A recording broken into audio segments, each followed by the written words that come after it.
mga puti-puti. Goods na siya, no? Next, ibubo na nato ang gatas nga na ay lubi. Hinahinay gyud no para dili siya mato sa lain. Ay, maya po di ay. Sunod ang asukal nga na ay gata. Isa na siya sa hinungdan no nga nung nindot ang texture sa atong ice cream. Mikos-mikos sa puno, kaya na to pag-ayo hantod nga mamahimong homogeneous ang atong mixture. Pag ani na ang iyang itsura, pwede na ka na siya. Dayon, ipabayan na nato ang tanan sa tuang machine. Siya nang bahala ang luto sa tuang niluto nga ice cream.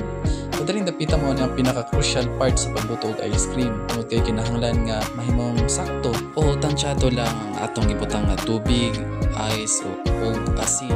Ug naa kita sa final step sa pagbuhat sa tuang ice cream. Kung asa ibutang na nato ang atong ideal nga flavor sa atong ice cream.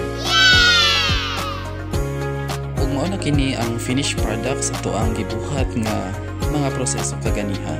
Ug para sa inyong mga orders, call or text the following numbers or i-message ta sa tuang Facebook. Salamat!